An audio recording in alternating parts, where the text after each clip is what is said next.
What's up? It's your girl, Bostonbossy, back with your topics and a daily dose of common effing sense. This is my comeback season, y'all. So after 4 years of a sabbatical, we're back. And so much has happened in 4 years, so much has transpired. And what really is needed is a heaping dose of common effing sense. On today's show, we're talking about food manners with my guest, Panda. It's going to be all that and a bag of chips. So let's get right into the theme song. Tap into the live with the real Bostonbossy. Real conversations and you know we stay flossy. Common sense ain't common, so pull up and talk about it. In a safe space where all your thoughts are loud, yeah. Topics and discussions stay juicy, straight fire. Talking about everything like dreams and desires. Touch on mental health cause people act like it's taboo. Having conversations about the things they should've asked you. Come catch a vibe and unwind and just listen. You can tune in from traffic to the kitchen. Doing daily double or taking down your hair. Make sure you like it up, save and share. Yeah, it's the real Bostonbossy. What's up? It's your girl, Bostonbossy, and we're back at Bostonbossy CES. Today we have an amazing guest on our Food Matters episode, Panda. Panda's going to talk to us about all things Panda, and then we're going to get into some in-depth questions. This episode finna be lit, so yeah, let's get into it. Food Matters. Panda, welcome to the show. How you doing? Thank you so much for joining us. I'm doing well. Where can the people reach you when they want to reach you?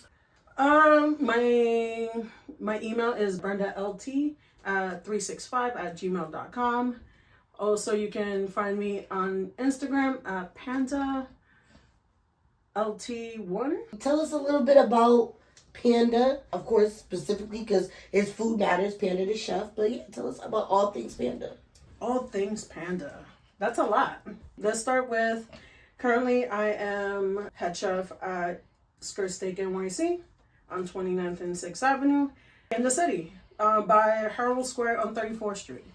Okay, we love that. All right, so tell us more. Is this your what number head chef job? It's my second head chef job. I was originally head chef of Moonrise Zakaya. Unfortunately, it's no longer. Did it die in the pandemic? Yeah. What do you do as head chef at the steakhouse? Well, the basic part is giving quality and quantity. That's one of the most important things, especially if it does expand and do better in different areas. The one thing that's important is the quality of the meat, the salads, the sides, and it just has to be consistent. And that's what I try to push and just give to the masses. I'm very different. I work at a Parisian style restaurant, but my main passion came from doing Japanese food. That's my start, that's my love, that's what I want to aim into, maybe eventually building my own izakaya one day. What's an izakaya? Oh, it's a Japanese bar type restaurant, just straight up bar food. It's a good time, it's a long time, and you could be there from 5 p.m. all the way to like 5 a.m. It was like Cheers. Oh yeah. Okay. We won't close. Japanese Cheers. Okay, we here for it. We here for Japanese Cheers. Mm-hmm. And so going right into that, you're in NYC. Does being in New York influence your style and your skills? Like part about it, yes. The other part came from working as a head chef in a summer camp. That's where like you put pieces together and you feel like, what do you want from yourself? What do you want from your community? What do you want to, like, what would you feed yourself and your family? And like, what will you feed everybody else? It's like, we all gotta treat each other like family. So I'm like, I'm a cook for you. Like, if you're my family, doesn't matter, aunt, uncle, cousin, come on by, let's go. You wanna eat? Let's eat. I love that. So let's get into the meat and potatoes. How did you start cooking? Who is your foundational, I saw this person cooking, now I want to cook too? Ooh. So, kind of my mom, for a start. Even though she never taught me, I just it's always been eye for eye, like look but don't touch. Same for me and my mom. Like, my mom never taught me to cook. I still, in my mind, I try to replicate some of the recipes she made. I don't even know how she made them. They're not, because she didn't measure. It was never, there's never any measuring. It's not a name for the dish. It's like, shh. It's food. A little bit of this, a little bit of that. It was turkey wings with white rice and vegetables. Yeah. That's it. I don't know what I don't know if they were brined. I don't know if they were slow roasted or basted. No. They were put in the oven and their foil was put on top. No. And they were cooked until they weren't raw. So 1 minute it's here, an hour later, poof. Yeah. Cooked. How? And my mom was very much like, dinner's only going to take an hour, 45 minutes. Yeah. That's it. She's not my grandma. She's 2 hours to prep. You're not going to eat. You're not going to eat. So your mom was very much like those. She was like, you're not going to eat. What? No, like meals were always like about 30 minutes to an hour. It all depended on her mood, and like the only time she would ever go the extra length was for holidays. For everything else, it's like, I'm gonna pull this. Okay, that's it. Boom, boom, boom. 30 minutes, an hour later. A lot of boom, boom, boom meals. Mm-hmm. I grew up eating. Now at my grandmother's house, whatever I wanted to eat, however long it took. For that would have been my aunt. And every time going to my aunt's house in Puerto Rico, that's like beeline. You know what I want, woman. You're like, thank you. Cook food. Like, it's different when it's all day to make dinner. Hell yeah. Like, you start in the morning, all to be able to eat precisely at 5 or 6. Ugh. Yes. You just want food. Like, and the only person that's willing to do it for you will always be your mom, your aunt, or your grandma. Yeah. Everybody else is like, maybe. The men of the family can and will cook summertime. Summertime, the men of the family are going to whip out whatever. Like, my grandfather could make a mean bread pudding.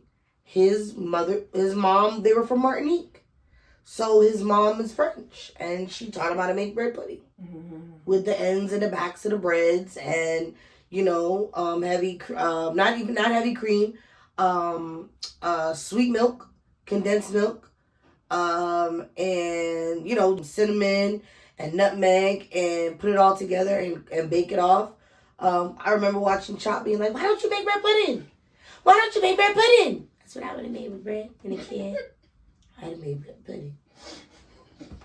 Every time I see Chop, Chop stresses me out. It stresses me out. Because I'm like, have you never eaten food? They're like, what do I do with bacon and onion? Or even like, if it's something like extravagant, like, you don't even know what it is, but like, they will explain to you what it is. But you be like, simple, straight to the point. Just do it like this, you're like that, boom, boom. And I wonder, would that change if I was on Chop? You know what I mean? Like, would I feel like, oh, a boom, boom, boom, a bam, bam, bam, if I was on Chopped? Or would I get frozen in all the things I can make? Nah, because I don't know how to make mad shit like that. Like, I gotta be like, let me make pasta in 8 minutes. Unless my mom was the guy from MasterChef's mom, Joe's mom, Lydia, I'm not making. Now, Lydia, she can be like, I'm gonna make pasta right quick. Yeah. Because she's going to be smart and make a pasta that's like this big, not a sheet of pasta like all Americans do on Chopped. They always make string, like it's like, that's too much. Make a little tortellini. A little tortellini. Definitely trying to do Chopped would be a dream. But I'm like. But you're like, what? Have you applied? No, I haven't. How are you going to get a job? The thing is that... You're already an NYC chef. What are you waiting for? They've got way suckier chefs on. You know what? You are right. You know right. So you're going to apply next month? Hashtag Chop. Yeah, hashtag you have to apply next month. What's the worst that can happen? That is true. Let me ask you this. Have you thought about being on Top Chef? Have you applied? No, I haven't wanted to do Top Chef. But I'm like... I'm starting to see more people of color like myself, that is Puerto Rican, Dominican, or Cuban. Is that why you didn't apply before? Well, like, it's the market has always been like very white and very like black, and like Spanish people have just started to come out and being like different and wanting to push out of like what their food comfort zone is. Like, who has heard of a Puerto Rican learning how to make Japanese food, or a Jewish man learning how to do sushi? Yes, I don't know any Jewish people learning. I do. Food. I knew. Shout out to whoever you know learning how to Jewish. Shout out to Dave Buhata, Sushi by Boo. That man knows how to make sushi, and that man is successful as hell. Yeah, shout out to him, and please send us an invitation. BostonBossy CES would like to come and try your food, sir. Yes, sir. We would like to have some of your food on the show. We would like to have you on the show with your food, preferably. Because I was going to say most Hispanics know how to make all cuisines of all... Because if you go in the back of a barbecue restaurant right now, it's all Hispanic people. Not just that. One of the best barbecue restaurants in Boston, by Andy Husbands. Every time you go to one of his restaurants, the entire back kitchen is Latino. Yeah, 100%. All right, we got to pay these bills, y'all, because my producer said we running over. We'll be right back.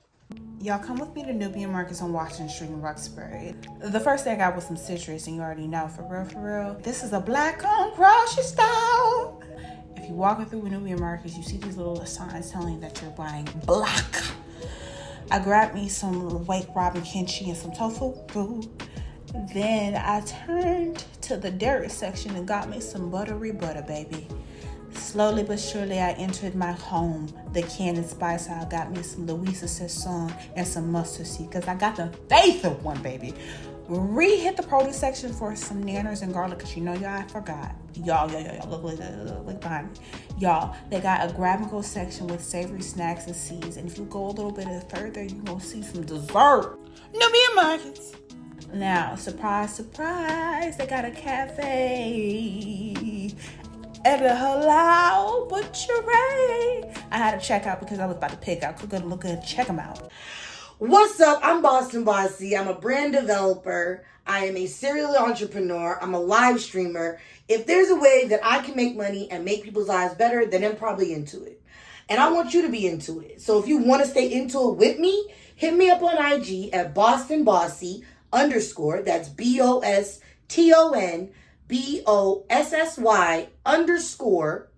on Instagram.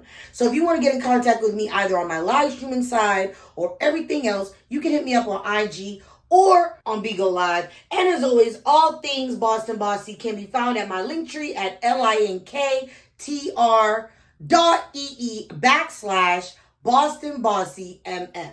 That's where you can find everything Boston Bossy, from my phone numbers to the latest events I have, to MaryJane N Munchies content, to live streaming content. You name it, it's right there. And as always, of course, like, subscribe, and comment on the page. Back from commercial break. We were having so much fun. We had to take a little break. But we're right back with Renaissance Chef Panda. What's the difference between working in a New York kitchen and a campus? Oh, wow. Restaurants in general are just very in, out. Produce, mass produce. Well, at summer camps, you sometimes get some professionals. Other times it's just teenagers trying to find where they belong. And you know what? Shout out to teens everywhere that like want to make that money and definitely want to push out of wherever they are. Figure out yourself. And if it's a summer camp, that's an experience. Just saying. Coming from a background of South Bronx, always sitting, living. And then out of nowhere, just getting thrown into the middle of nowhere. Just, well, culture shock too. It's crazy. Yeah. It's crazy. I remember my first year in Farley, Vermont at 10 years old. I definitely thought I was on the set of Friday the 13th. I was like, oh, this is exactly how it happened. We shouldn't be out here. There's not... when I drove up here, I stopped seeing civilization. Why why didn't anyone move out here? We're so crowded in the city. There's so much space out here. You could build so many houses. Why do you guys just have a field with one house? And why do we have to walk from the tents to the field? Oh my God. There was one day that I was stressed out and I just wanted a Red Bull. I walked, I think 5 miles just to go to a gas station that what you will hope it will be open and will walk back. I don't know how many miles would that be, but it felt like forever. I was just walking. And that's coming from a New Yorker who walks blocks. Yeah. You was really if somebody was trying to get me, they got me. I'm not built for this. And the Vermont roads are very windy, so it's never straight. Highways definitely straight, but everything else is hills, down, up, swing, dirt. You need to trees. landmark, yeah. Trees I remember trees. being in Farley and wanting to describe to people, well, did we take the right turn? Are we almost there? And it's did you go up the windy road with the bed and breakfasts on stilts and the water on the other side? Shout out to Camp Dartmouth Hitchcock. What's your biggest takeaway as a New York chef? The resilience, the wanting to get better, the competition that it brings out from every chef or cook, the amount of time and patience that you give to all your cooks. Can I just be a foodie for everyone? What are some of your favorite dishes on the menu? Well, right now I change up the menu every 2 months, 2.5 months, just because it does get stagnant a little bit just cooking the same thing. Because we do a prefix menu, a salad, steak, unlimited fries, and that's it. You have garlic bread as a side. You have 3 different slides that change every so often. Just putting it out there that my favorite thing right now is it's called a cheesy potato, and it's literally a hard-boiled potato that gets smothered in cheese, bacon, chives, creme fraiche. We love that. A mac and cheese moment or a gratin moment. Do you guys do the bar steak? No, we only serve skirt steak. Oh, okay. Top quality, notch skirt steak. What's that like with cooking with just one cut of beef mostly? No, it's pretty easy, and it's when you're working in a kitchen that's primarily very Spanish speaking, and some of them do know how to read English, some of them don't. So training them into learning how to read, learning how to pick up those the ticket says there's an allergy. What kind of allergy is it? And telling them what kind it is, tell me what it is, tell me what it is. And they're thinking, they're processing, and sometimes they get it, sometimes they don't, but it's a learning curve. And all of them, they want to grow, they want to prosper, they want to live the American dream, whatever that is currently. It's your girl Queen Jones, back live in the flesh, and I'm back here in Renilly. And don't be silly. Get you some Renilly, and don't be silly. Because you can always catch me in Renilly. In the city, in the videos, you already know how it goes. Renilly is an excellent experiment in human excellence. To get your Renilly, go on to www.renillionedge.com. Don't be silly, get your Renilly. Yeah, yo. If you're asking yourself, what's going on with MaryJane N Munchies? Don't worry. There's links always in the description below to MaryJane N Munchies YouTube page where you can subscribe, and comment. We have so much content coming through. We've got new episodes. We have some 420 live streams that we've done. We have amazing content coming up after the summer. So you name it, MaryJane N Munchies is doing it. And as always, go listen to our old episodes from season 1, 2, and 3. Get those listens up. Get those likes and subscribes up. Hold on. It's that time to show y'all media roundup. So normally I pick a TV show or something from any part of the media world. Today it's a movie, Powder Milkshake. Powder Milkshake is a great movie featuring Angela Bassett, the girl from Crouching Tiger, Hidden Dragon, a whole cast of characters. The reason I picked it for this episode for y'all, it's all about seeing yourself as more than just a tool for other people to use and seeing that your dreams and goals have validity. So check out Powder Milkshake on Netflix. It's a really cool ass movie and it's gonna hit you. It's a good popcorn vibe. Tracks of the week. We got one track of the week by yours truly, Bostonbossy. And then we got a track of the week by our guest Panda.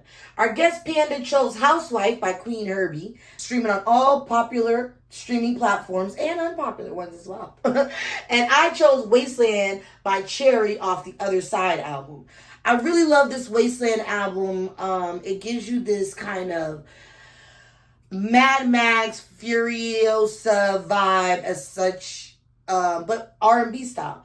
Most of my tracks sometimes will come from R&B. I do try to mix in hip-hop, as well as country, as well as bluegrass, as well as opera. But right now it's the Wasteland by Cherry off the Boom, because I just feel like this track needs more attention. I love lyricism, and that's what this track gives you. It gives you straight lyricism. Listen to it, check it out, and tell me what you vibing with it. Cook good and look good.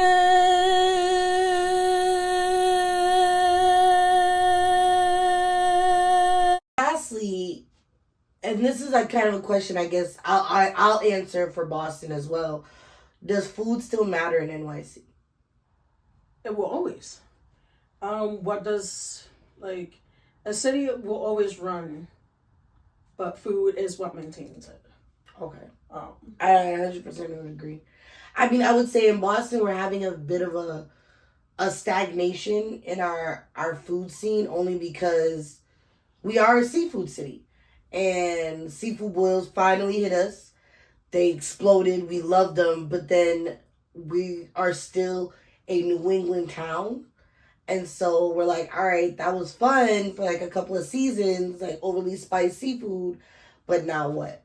And I think for any major city, it's like, how do you keep reinventing yourself food-wise? I remember when I was training in Atlanta as a chef, just wanting to find my own niche. It was all about the food truck scene. And then by the time I graduated and came back to Boston, the food trucks were kind of like phasing out. That is definitely something that, like, right now, the biggest boom right now is the sushi industry. The sushi industry is blowing up here in Florida, in Puerto Rico, you name it. There's always going to be a sushi restaurant out there that will say they're the top notch. And one of those things is like, can you really make good sushi? And like, what's the niche? Like, what's different? Most of them are doing omakase, which is like individual, like a 15 course, 1 or 2 pieces, and for like an hour and 30 minutes, 2 hours, and like you're just eating like high quality product. Other places are doing bar style. Other places are like just trying to figure themselves out. I would say Boston has a beautiful sushi scene. I would definitely love to take you to Rainbow Sushi in Brookline. The chef there is a chef from Fukajimi. I'm butchering that name, but it's one of Boston's premier sushi restaurants. And he left there and decided with his family, so it's super family owned. Son-in-law is like his right hand man. Daughter is an attorney by profession, and they're all working in the restaurant, different shifts. That he was like, I want to do what I did there, but more affordable for people. It's that was a high price range, but I want to make the same stuff. So I went there a couple of times, and I'm like, you don't need to get the fish roll. Make it with this. They don't know what fish roll is. People don't know what fish roll is. They don't. For good sushi, you need high quality, plain and simple. Most sushi restaurant owners, they go to Japan. They pick up their fish, and they bring it back with them on their way back. And then they butcher it, do what they need to do, and then they serve it. I've seen like sushi shows. They'll bring the whole entire tuna and they'll like butcher it right in front of you, and you have all these different pieces. And then the really nice thing about sushi is that it's a no waste. Yes. Every single part of the fish is being used. Whether it's the respect for the food. Yes. It's probably, I think sushi and Latino cuisine are not married enough because they live in that same, there's no such thing as a cheap ingredient in Latin cooking. What's cheap to you is the most important part of it. And that's just, I'm Panamanian. You're Puerto Rican. Our type of Latin cooking is way different than Mexican. They really outdo us, honestly. Oh, yeah, like Mexican cooking makes Central American and South American cooking just pale in comparison. Shout out to Mexican American cooking because y'all don't get the credit y'all deserve. I was recently watching an episode of Chrissy and Dave Takeout, and they went to this restaurant. The man made a 42 ingredient mole, and I said, "Sir, no, you ain't playing. That was one mole on a 3 mole dish." He said that one was 42 ingredients. That one was just 18. And then that last one, that's just everything that's supposed to be in a mole but pumpkin. I said, oh, okay. That's the sauce. That's the sauce. Word. There's a really nice thing that, like, when I work with my crew, I buy ingredients, they will buy ingredients, we'll make something, we'll all eat, and then we'll keep on working. But like simple things that are like so flavorful, and like you just think that this was only made with like 3-4 things. That's crazy. Yeah. And you know what? I feel full. I feel full. I feel like focused. Let's go and attack this day. Like that's always the plan. The episode was birthed out of, every episode of BostonBossy is about what matters, what's like the pivotal things, what is a common effing sense. And we were talking a little bit before the show, and, why do you need to know how to cook? Why does food matter? Food is about not just sustainability. It's about preserving oneself. It's about learning how your body just manages on its own. It's about health. It's about like pure oneness with oneself, and with like this holistic new background that I'm going into, and like I want to make myself better. I want to be healthier. And I'm not doing it for other people. I'm just doing it for myself because I know I see the difference between when I was in my 20s. I'm now in my 30s, and like people tell me all the time, like, how old are you? I'm like 30, and they're like, shut the front door. What? It's like, yeah, like you could be 21, 22. I'm like, that's kind of creepy, but like, thank you. Thank you. I work hard. I don't even work hard for it. It's like I just started learning what skincare is. No, not giving a fuck helps. Not giving a fuck helps with the worry lines. Yeah, exactly. Yeah. Also, I have a resting bitch face. Like, yeah, it's very good for like those like creasing. Sometimes you don't have to make faces right, for things. You don't have to act on things. You don't always have to be angry, or if it's funny as hell and you're just laughing in the inside because you just don't feel like putting energy outwards, that's okay too. Laughter is exceptional exercise for your face. So when you laugh at your haters, it's really like just a mini workout for your face. You're welcome. Yeah, you're welcome. Yeah. It's always the high pitch job makes them feel like, well, what's so funny? Would you like to know? Clown. No, for real. You can tell the difference between like how you feel and how you act depending on what you eat. Because sometimes you could be the happiest mother in the world. You ate the wrong thing. You are just, it's going to be a bad day. You're just going to be angry all day. You are what you eat. Thank you so much for being with us today, Panda. We'd love to have you back to the show. Before we wrap up, tell the people again how they can get in contact with you if they want to do collabs, if they'd like to have you on their podcast, or they just want to know more about when they can come in to Skirt NYC. I do catering.